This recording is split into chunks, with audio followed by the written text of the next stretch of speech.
through this. We'll show up with packages and make them so happy, and you'll feel good.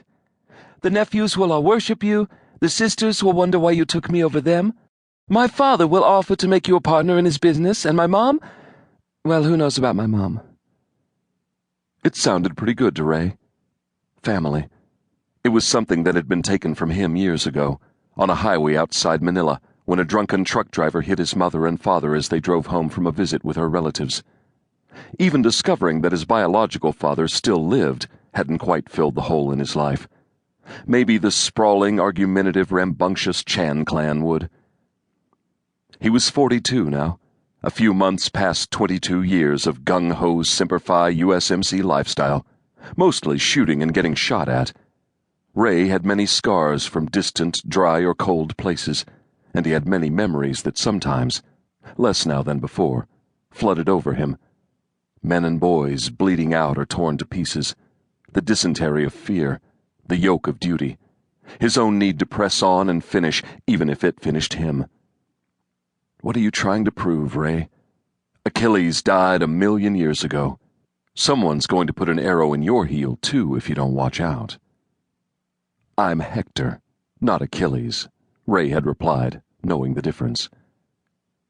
But then, in the Washington area for a talk at one of the alphabet soup agencies that sought his post-retirement employment, he had met Molly Chan. And maybe it would all change.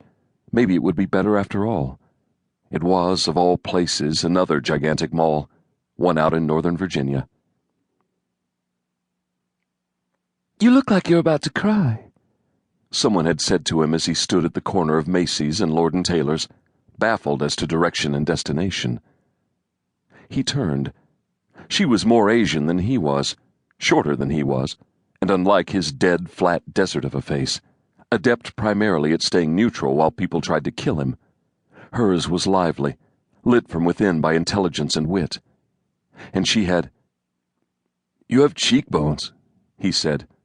"One on each side. They won't go away no matter how much I eat." "I'm half Asian," he said. "I noticed both halves," she said.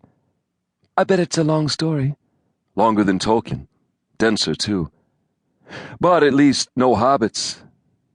Anyhow, yeah, I am about to cry. Why did I come here? It's like the end of the world.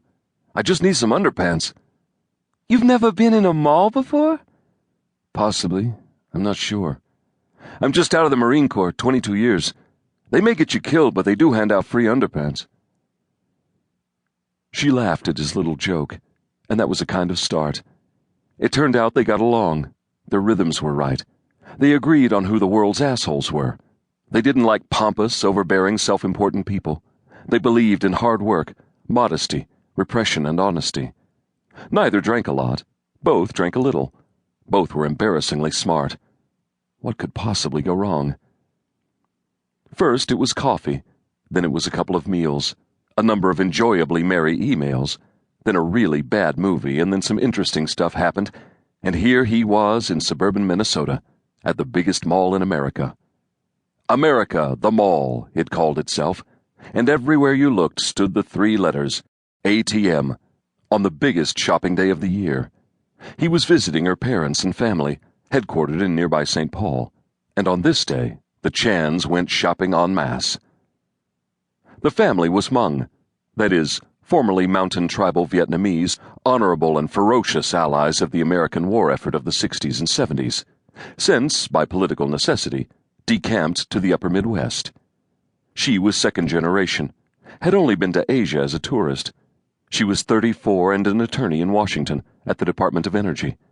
She was beautiful, too good for any man she'd ever met, and even now unsure why she had spoken to the trim guy in the mall looking for underpants, but glad she had. He remained vague about his past, not knowing that at a certain time, before she got in too deep, Molly called in a DC favor and had received a synopsis of his career highlights, all 5 tours in the suck, and the last crazy ride to hell and glory that ended in that famous missile detonation at the Rose Garden. "Now," he said, as they were carried along by the current of the torrential second-floor Colorado corridor, "are we at this spot by random drift, or is there a conscious destination ahead?" On either side, stores came and went. Ann Taylor, Invisible Shield by Zag, Lego Imagination.